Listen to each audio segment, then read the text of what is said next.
I find myself much more focused in lectures after a rowing outing because as long as it's not been too intense, on the days when I don't have rowing, I'm cycling into lectures and the lecture starts at 9 and I've been awake for maybe half an hour and I'm a bit like, what's going on here? But after a rowing outing, it's been a few hours. I've eaten probably 2 breakfasts, which is great, and had a coffee and really been able to be awake. And so if anything, it helps my focus even more.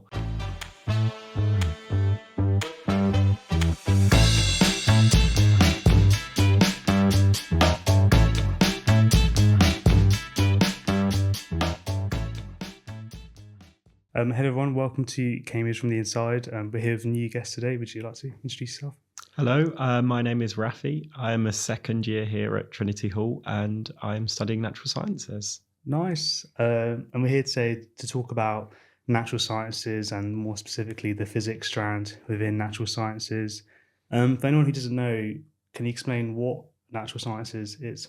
Yeah, so natural sciences is the kind of broad term that is used in Cambridge to describe any kind of degree relating to science. And apart from a few exceptions like chemical engineering and obviously medicine, anything STEM related, so if you're a biologist or a chemist or a physicist, you will come to Cambridge and you will study natural sciences. You then choose the modules that you are more interested in and then specialize as you go on throughout your time. So would I be right in thinking that natural sciences is a specific degree choice? Yes. So when you apply, you will apply to natural sciences. So I will apply, or I did apply to the same degree that someone doing biology would have applied to. And I think in your application, you give a preference if you're physical or biological, and that's more to help them know how to do your interview. But apart from that, you are on the same course as everyone else. Nice. So if anyone who doesn't know, can you explain a bit about what the course is like and what options there are and how it changes from year after year? Yeah, so when you first come in first year, regardless of what you might have your eyes set on in terms of what you want to do, first year is kept very broad. You choose 1 mathematical option and 3 experimental options. So for me personally, I chose chemistry, physics, material science, and then the maths option. And that is kind of seen as the year where you get to kind of dip your toes into a few different sciences. I think the way that sciences are taught at university can be very different to at A level. So despite the fact I applied to physics at other universities, it was really interesting to have that year of doing chemistry at university, which I found quite rewarding. Yeah. Nice. And then is it in the second year where you would narrow down, or is that later on? It can depend on how set you are on what you want to do. For me, I have chosen to do 2 physics modules and 1 maths module, and that then has kind of narrowed it down already for me. But if you are still deciding between things or you want to keep it quite broad, you can choose modules still from different disciplines, and not until third year do you have to make that kind of decision. So in third year, you'd just be doing one topic or one subject? Yeah, so in third year, you choose a scientific discipline, whether that's physics or chemistry or biochemistry or things like that. I think there is an option to take general physical sciences. It's quite a rare thing, but I think a few people do choose to take physical sciences, and you take like modules in lots of different disciplines, from material science to physics to chemistry. But I think that's quite rare, but it is possible. Okay. So there's a lot of opportunities, but it sounds like for most people they would choose one specific subject in third year.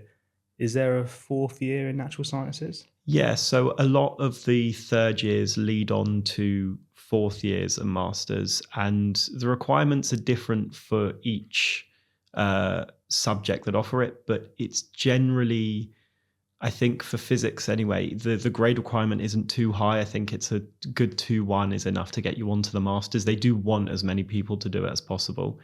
And that's when you can really specialize in a certain area of, say, physics or chemistry that you want to do, and do that extended research project. So, yeah. Nice. So if anyone who's wondering what like the day-to-day life looks like for natural sciences, or how NatSci students are taught, can you share with us like what, how many lectures or labs or one-to-one supervisions you have as a NatSci student? Yeah. So for first and second year anyway, I had 3 lectures per module per week and 1 supervision per module per week. And in first year, you have 4 modules, and in second year, you have 3. So the first year can be, contact hours wise, quite intensive, having 12 lectures a week and 4 supervisions. But I found it quite rewarding in that sense. It gave me a nice structure in my day, and that's something that continues in second year. So I think it's definitely on the higher end of contact hours, especially if you speak to people at other universities, other great universities doing science degrees. It can still be quite a lot, because there's a lot of that they want to teach you, especially in first year when it's kept quite broad. There's a lot that they need to be able to teach you. So there are a lot of lectures. So, and are there labs on top of those lectures and Yeah, supervisions? so the labs depend on which modules you're taking. So for the ones that I did, chemistry and physics had 1 lab every 2 weeks. And then material science had a shorter lab every week. I know that some modules have like very short labs 3 times a week, and some of them are more optional, and some of them, it depends, but you will be in the lab quite a lot in your first year, which is nice. And I really enjoy the labs. I think that like there are some topics that I really, really could not get my head around. And it's only when we did the lab on it, and so you're usually in a group of about 10 to 15 students with a demonstrator. So might be a PhD student or a researcher. And they guide you through the labs, and being able to get hands-on and really dive into the topic that maybe you're not so sure about, and being able to ask someone that really knows what's going on is really useful. So yeah, the labs are I really enjoy them. Nice. And this might sound like a silly question, but were the chemistry labs quite different to the physics labs? Yeah, I think that both of them are trying to teach you what it would be like to be a kind of PhD student or researcher in that field. So the chemistry labs in first year focused a lot on maybe synthesizing a certain chemical and then doing the analysis of that. Whereas the physics labs seem to be more about collecting data for something and analyzing the data of that to maybe, it might be like you've got a model to predict, or like an equation usually, that you're trying to match up with the experiment. And so you'd spend the time getting all the data, plotting a graph either in Excel or Python, and then showing that it matches what the theory predicts. So they can be quite different in that way. Nice. So just to go back to the lectures and the teaching, 12 lectures a week, at least for first year. Is that Monday to Friday? Your smile makes me think that you know about the Saturday 9 a.m. lectures. So in first year, and for some people in second year, that it is Monday to Saturday. I had a 9 a.m. every day, Monday to Saturday, and it could be quite intense. I think, every day you're getting up and going to the lecture, but I found that out of everything, I didn't end up hating the Saturday 9 a.m.s. I think it got you up, and then you're able to go back and work within college, and you end up not really thinking about it. I mean, Cambridge itself is already a place where the start and end of the week are strange. Like term starts on Tuesday, but the week start on a Thursday. And then you still have a break over the weekend sometimes. So I really wasn't sure about what day it was when I was walking into the lecture hall. But yeah, 9 a.m. 6 days a week can be quite intense. Yeah. Yeah. So I think one thing you're just hinting on, do you think there are some benefits to having like a structure to every week rather than having like complete free time and then having to do that structure yourself? Yeah, I think it could be dependent on the person. Yeah. I found it really useful to have that kind of structure. Like I knew I would be up every day going to my lectures at 9 a.m. and then back in college for lunch. And then I could go and get a bit of work done or whatever I need to do if there's a supervision or something. And I really was able to settle into that structure. I imagine it could be harder for some people. Some people like to be a bit more kind of independent with that, but I found it very useful. Yeah. Nice. And so a lot of people, I imagine yourself as well, when they're applying, they're having to think about, do they want to do straight physics elsewhere or natural sciences? And was just wondering what made you choose natural sciences? Well, I visited Cambridge and fell in love with the city first. Okay. Yeah. And then kind of read up upon the course. And so I did apply to physics everywhere else. I think it can be frustrating if you're somebody that is dead set on one particular science, to have to do that first year. I found it really useful because, as I said, you're taught, say, chemistry very differently as how you are at A level. And it gave me, there were points in the year where I felt like I might choose chemistry next year. And if anything, it gave me an informed choice. So I know sitting here now that I definitely had a good look at what chemistry is about. And I still decided to choose physics. And it's also useful in terms of if I ever want to go back, or maybe the more theoretical side of chemistry and the physical side of chemistry, I already have that knowledge from first year that can be useful. So I think if you have if you enjoy learning just about anything, I really enjoy learning about chemistry or biology or whatever it is, then I think natural sciences is a really great way to go. Yeah. Because I guess a lot of viewers might think that something like physics and chemistry are two very distinct sciences that don't share anything, and there might be like a chemistry lab or chemistry group and a physics group, but would I be right in thinking that there are actually a lot of overlaps, and in some research groups you would have a mixture of physicists and chemists and everything in between? Yeah, I think especially nowadays, the borders of science disciplines are very blurred. And I know that so currently in physics, one of the courses we're taking is quantum physics. And I know that last term, a lot of my friends doing chemistry were doing quantum physics. And so it is useful to have that knowledge and have a more broad understanding, even if it isn't too in depth. And especially some disciplines like material science, which I took in first year, is very heavy on the crossover between physics and chemistry. And I think the material science the department is made up of a lot of people that were physicists or were chemists, and they've kind of met in the middle. So I do think, especially nowadays, it is useful to have that kind of extra knowledge from another discipline. Nice. Was just wondering, have you ever looked at how the chemists are taught quantum physics, and does it if so, how does it differ to, as a physicist, how you're taught quantum physics? Yeah, so I think the main difference is in chemistry, you're taught quantum physics because you need to know it to describe chemicals. And so as from what I know, and I might annoy some theoretical chemists here, I think it's a bit more hand wavy when it comes to the assumptions. Yeah. And it focuses on what are the practical applications within a lab, which means that you have to make a lot more assumptions, because otherwise the equations go crazy and out of control.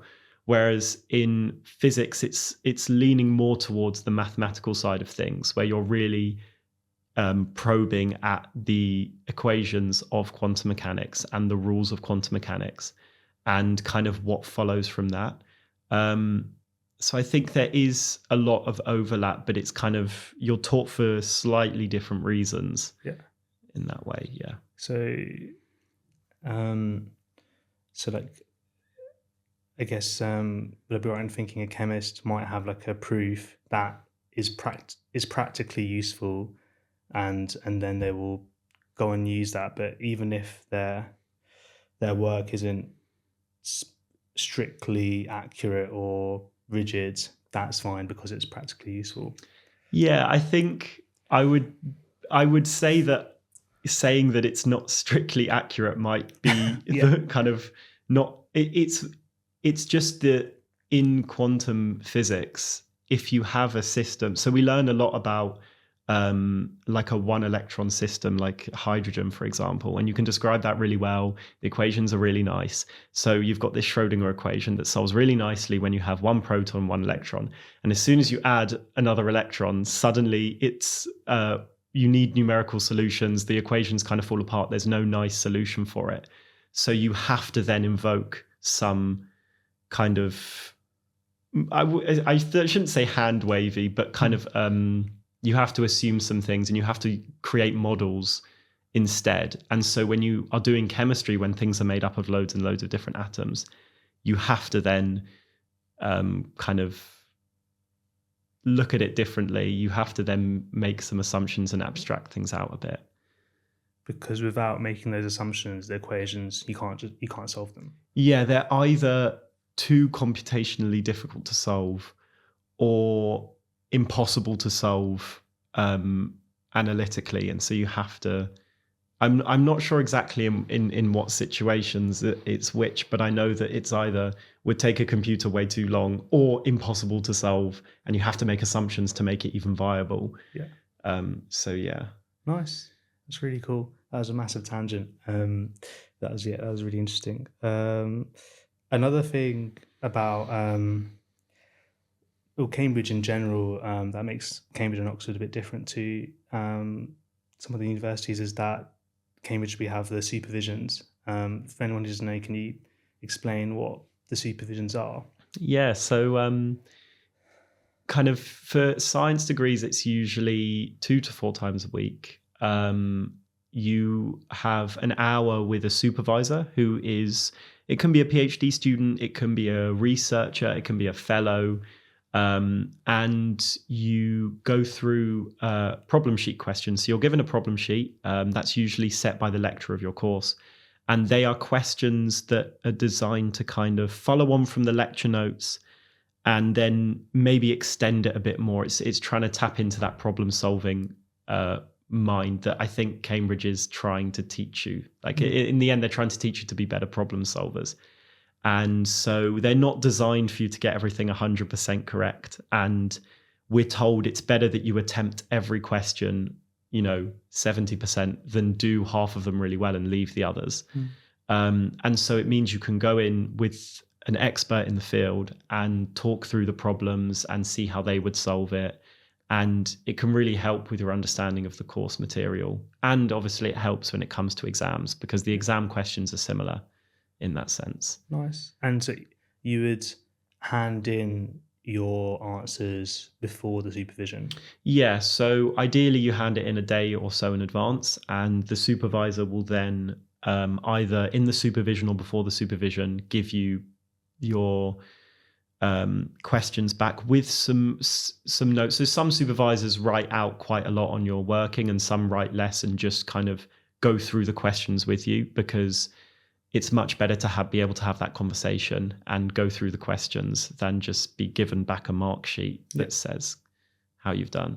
Yeah. So yeah, I think the supervisions are incredible. And honestly, I would have 10 a week if that was possible. I think it's honestly, I say, it's almost a shame that it's just Oxford and Cambridge that have them because they're so great for your learning, being able to have that. It's 1-on-2 or sometimes 1-on-3, and I know in some humanities subjects it's 1-on-1. So when you mean that 1 and 2, like one academic and two students supervision. So one academic and 2 students, and just means that you can get great support and you can really ask what is troubling you about the course and things. That's really useful. Nice. So I imagine if a lecturer is given a lecture, the lectures I would assume is probably going to be the same year after year when they deliver that same lecture. But would I be right in thinking it's supervision, even if 2 supervisions are going through the same set of problems, the 2 supervisions might be completely different to each other? Yeah, and I think in some areas of especially physics, there are some questions where there could be 5 or 6 different ways of going about it. And it might be that you choose a way of doing something that the supervisor themselves have never seen, even though they've supervised it for a decade. Yeah. And so even if you may not have quite got the right answer, it's still useful that you've handed that in, because then you can work through that, and it can be quite rewarding. I think some of the supervisors enjoy it more than others, but the ones that enjoy doing it, it's really quite rewarding for them as well to be able to go through these problems. Yeah. So yeah. I think some of this will go without saying, but just wanted to make it clear: the supervisions are like very discursive. It's not an academic providing a lecture. Like if you had questions or were unsure about things, they would want you to ask them about that. Yeah, so it's very much a discussion, and some supervisors will start the supervision by kind of asking what you know about the week's content. And then from that, whatever questions crop up, you can then have a discussion about before moving on to the problem sheet questions. And some just go through the problem sheet questions, and then the issues will crop up from that. But it's very much like a two-way street. You're not being lectured on anything. Okay, nice. So to kind of go back to what you were saying about how much work there is for first years, and first years like in a week, so there'd be like potentially 12 lectures and 4 supervisions, so that would be 4 problem sheets to hand in per week. Focusing on the problem sheets, like how long would you say like each problem sheet would take to do? So that very depends upon the week. Sometimes, you're usually set between 6 and 8 questions per week. And, sometimes each question can take about an hour, and then you're looking at 6 to 8 hours. But sometimes you can get them done much quicker than that. I'd say on average, it takes about 5 to 6 hours to get through a problem sheets like that week's questions. It sometimes can unfortunately line up where all 4 of your modules have a particularly difficult week, or it can line up that all 4 of your modules have a particularly easier week. But yeah, I would say 5 to 6 hours, and you're told not to spend too long on each problem. Like most supervisors will say, if you spent an hour on a question and you've kind of got halfway through and you're not really sure what's going on, it's much better to just stop and move on, because you have that supervision where you can really go through it with them. Yeah, nice. And one thing, because I studied chemistry, so I can relate to a little bit, and wanted to talk about was, have you ever had the situation where you're looking at a problem sheet and you're looking at the question and you just have no idea where to start? Like, what advice would you have for students who are in that position when they're facing a question and not entirely sure what to do? Yeah, so there are many times where I look at a question on a problem sheet and I can't even start it. I don't even know what it's asking me. So you can't even get that first bit down. You can't even write anything out. My first thing that I would usually do is look over the lecture notes for that question. I sometimes will look online and see if there's any other kind of resources. Sometimes there are websites from other universities that help. I will also ask the people doing the module with me. So I'm quite lucky. There are 5 of us in the college in my year that are doing the same modules as me and will be doing the same questions as me that week. So I will ask them. And then if there's really no other if you still can't start after that, it's worth just kind of writing out what is going on in your head. Kind of write down, I'm really not sure what's going on, but I know that this is a Lagrangian mechanics question, for example. So I'm going to write out what I think is the potential energy, what I think is the kinetic energy, what I think the Lagrangian might be, and then try and solve it. And even if you get nowhere, just leave it at that, and then let the supervisor say, well, you were along the right lines, but you were never going to get the right answer because you forgot this part of the potential term or whatever. So it's worth just trying to write something along the lines of what you might think is the right answer. Yeah, nice. Yeah, I think that's really good advice. And I think it's reassuring to hear that that's like a very normal situation to be in. That even Cambridge students don't have the answers straight away. Is one thing that I wanted to ask was how many NatSci students, at least in Trinity Hall, are there per year, and is there any kind of collaboration when it comes to with NatSci students who are doing the same supervision sheets, problem sheets? Yeah, so I think in our year, I think every year there's about 15 to 20 Yeah, natural that's scientists. quite a large Yeah, cohort. it is the largest course at this college. And at the moment, for my year, there are 5 of us that are doing the same modules that I am, which is the double physics and maths. And so we have all our lectures together and we Yeah, spend a lot of time together. So there's a lot of discussion about the questions that yeah, are coming up. And particularly if there's a particularly hard question, we'll really try and yeah. we'll discuss that and see what's going on with that. There is also some collaboration in terms of, the people in the year below doing the modules that I did are doing the same questions, because the problem sheet questions don't change that much year on year. Yeah. Mostly they don't change at all, actually.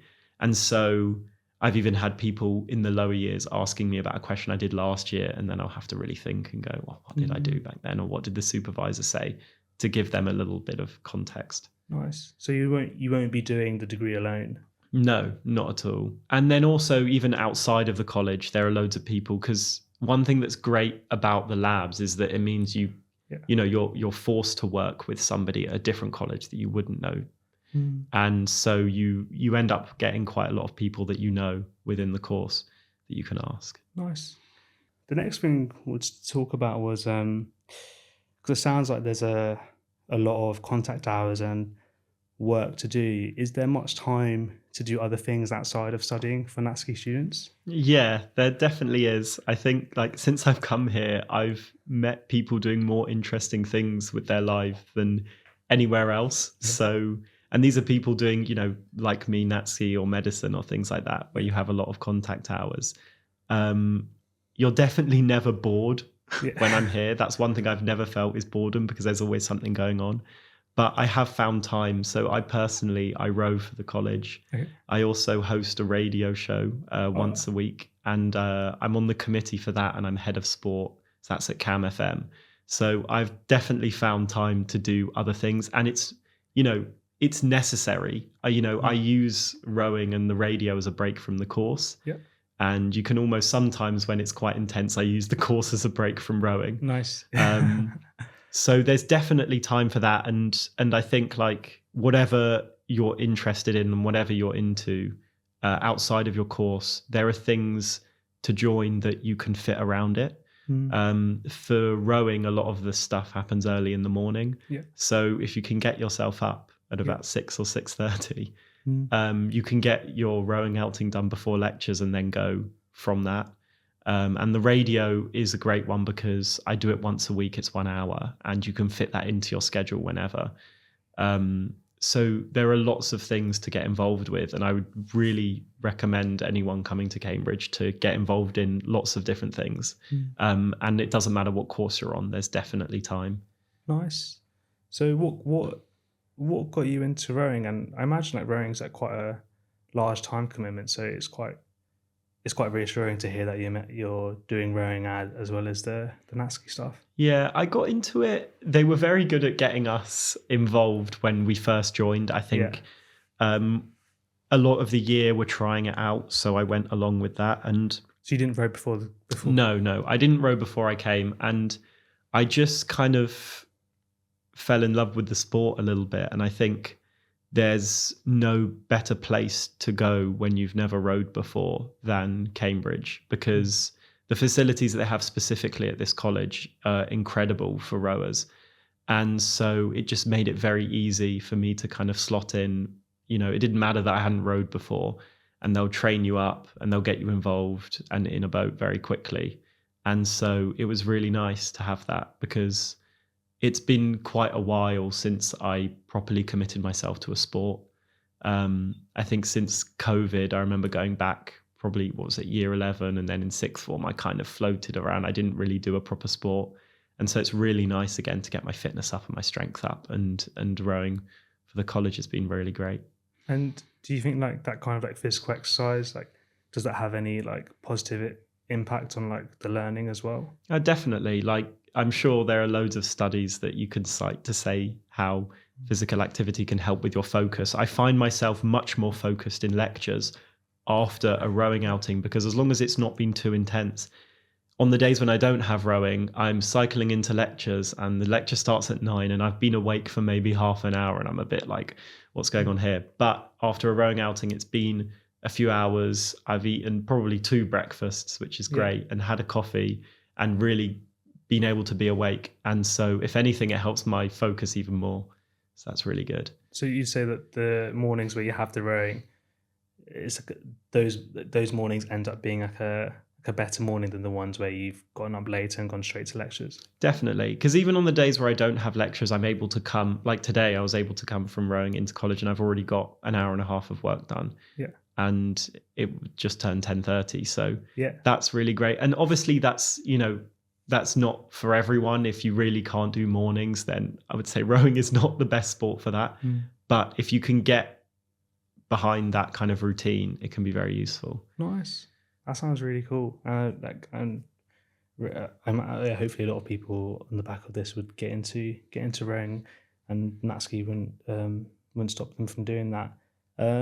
How did you get into the radio show, and what kind of things do you talk about on the show? Yeah, so it was just in Freshers' Fair. I kind of walked over to the stand, spoke with the people behind it, and got really interested. So wrote my name down so that they could send me emails. And then one of my best friends that I'd made here, we were just talking, and it came up that we had both been to the radio stand and were interested in doing it. And then we kind of said, well, let's just do it. Let's do a show. And CamFM's brilliant. The training process is not that difficult. You go to 4 1-hour sessions and then you have an assessment. Yeah. And then you can, apply for a show and get a show on air. And it is quite amazing. So my show particularly is more of a music show. We do chat, and we've had interview episodes where we've interviewed like one of our friends who had written a play. We got him on. We've also had one of our other friends singing live on the show. So it's just a great thing because there's no guideline of what you have to do for a radio show on CamFM. We really let you and everyone joining kind of make it what they want. And the commitment is great too. You can do a show once a week or once every 2 weeks. You can do a show 3 times a week if you want. If it fits within the schedule, it's completely up for grabs. And so it's really great. And there are shows that do more like podcast style, politics shows, music shows, history shows, sports shows, all sorts. And it's really amazing. So I definitely vouch for the radio. Yeah. So there'll be like Cambridge undergrads talking about current affairs and politics on CamFM. Yes. Yeah. That can happen. I think as long as it follows Ofcom's rules of neutrality, then it's completely fine. So yeah, really great. Nice. And how, like anyone who's listening, how can they find CamFM if they want to listen into the radio show? So if you search up CamFM 972 on a web browser, it should come up. I think it's camfm972.co.uk or something. Yeah. And then you can listen live. There's always something being broadcast. Even if someone's show isn't currently being played, there's like a back track that's always being played. We recently did a charity broadcast for the Disaster Emergency Commission. I hope I remembered the DEC. There's definitely. So we did a 24-hour broadcast stream, and that was really positive, and we raised money for charity, and that was fantastic as well. So there's a lot of stuff going on with that. It's really great. Nice. That sounds really cool. Really, and it's really cool that they offer that for students to get involved as well. Amongst like your other friends who are doing natural sciences, do you know like what kind of things do they do outside of studying? Yeah, so I've got some friends that go to the union every week. That's quite a big deal here. What's the for anyone who doesn't know? Oh yeah, so the Cambridge Union is the kind of main debating space in Cambridge. They get a lot of quite impressive speakers, if you're interested, definitely look up at the recent people that I think they had Mike Pence recently, and it's quite incredible. And that's where the main debating space happens.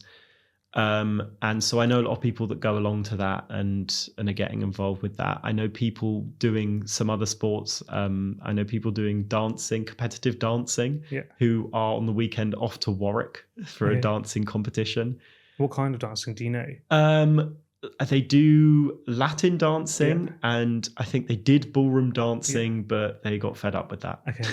I hope I remember that correctly. And then I'm also friends with the current presidents of the Trinity Hall NatSci Society, so getting more involved with that. But yeah, lots and lots of different things. And what's the Trinity Hall NatSci Society? So that's the kind of main society where events are run for NatSkis at Trinity Hall. So they'll run kind of quiz nights or welfare drop-ins. And in a few weeks, we have Natural Sciences Formal, where everyone taking the subject and some fellows all have a meal together. And that's really nice. So yeah. That's nice. And before we finish off, just to kind of go right to the beginning for prospective students who are deciding whether they want to apply for natural sciences or not. If a potential applicant was thinking that they might want to study straight physics, or they're not sure about natural sciences, what would you say to them? I think I would say that there's definitely value in taking other sciences for a year.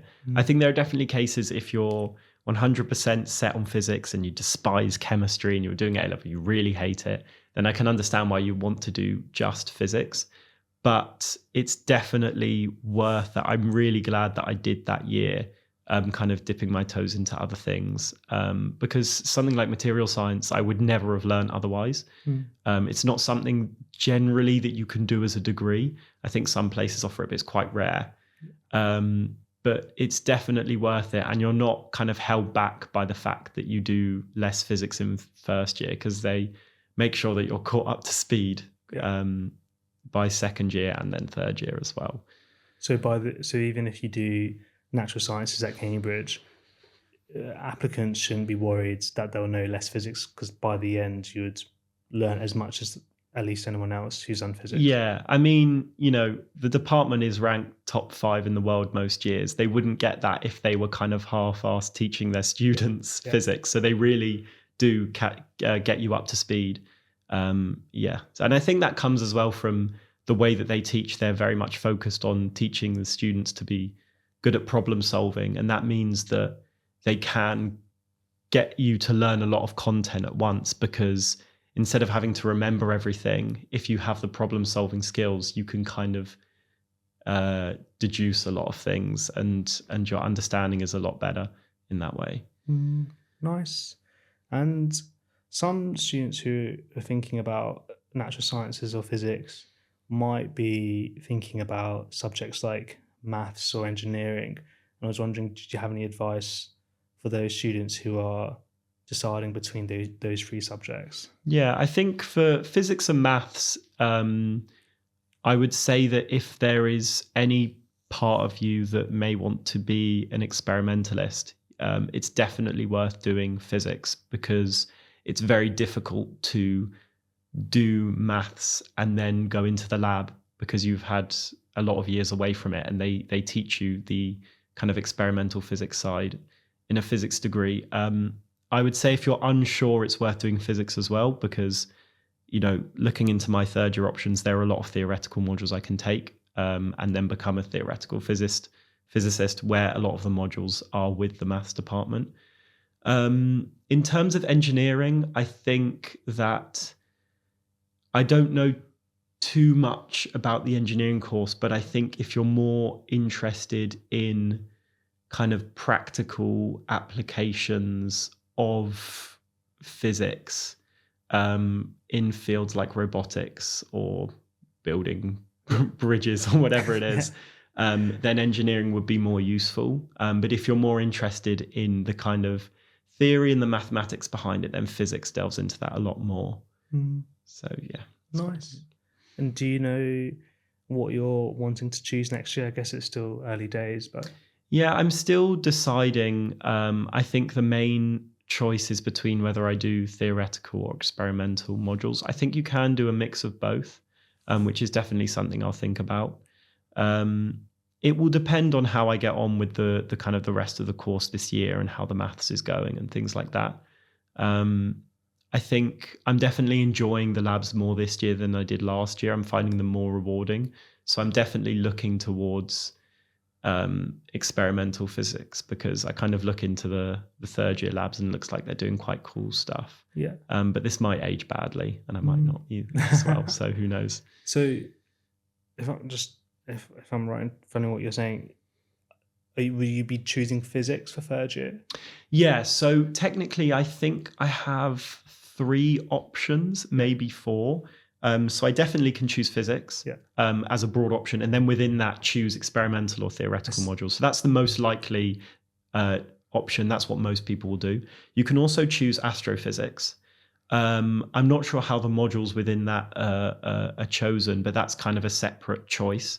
I could also completely pivot to history and philosophy of science. Okay. I think if for some people they've learned the amount of physics they want and they've just slightly less interested in the maths and are just happy to do that, that is an option. And then I think I may still be able to do this physical science third year where I broaden out again. But I think most likely I'm going to choose physics, and then within that the choice is what modules to do from there. So even within like a specific strand like physics or chemistry, there's still a lot of choices and flexibility. Yeah, so there's a lot of places I can go to, and even looking to the fourth year, the modules that are on offer are from vastly different sides of STEM, and anything from nuclear engineering run by the engineering department to quantum information theory run by the maths department. So there's a huge range of things that are still on offer, despite the fact it seems like I've chosen just physics in second year. That's really interesting, because right now you're doing two physics modules, physics A and physics B, and I imagine other students, if they want to do physics in second year, they can or like they want to do a bit like they could choose one of those 2 options. Can you explain a bit what the differences are between physics A and physics B? Yeah, so if you want to do physics in third year, you do have to take both physics modules. And this is something that, can feel quite restrictive. I know some people that kind of wanted to do a physics module and a chemistry module, but then they wouldn't be able to do physics in third year. You are able to just do one, and they recommend that you just do physics A. So that is experimental methods, waves and oscillations into the quantum physics topic. And then I believe it's soft condensed matter. That's because it lines up better with the practicals. And there's a handful of people that are just doing physics A.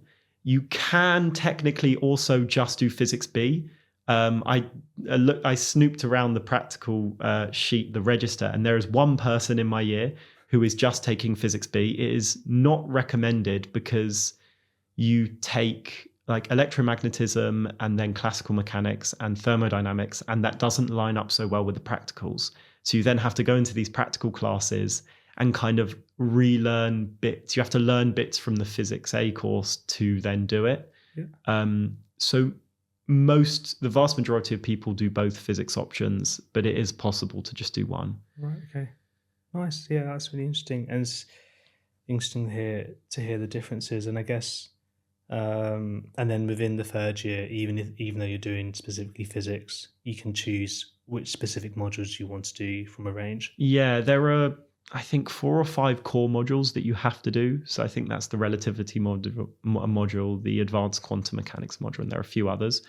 And then you get to choose additional ones, and there's quite a range. I mean, there's TP1 and TP2, so the theoretical modules, and that's not I don't really know what's in that because I've just seen the name.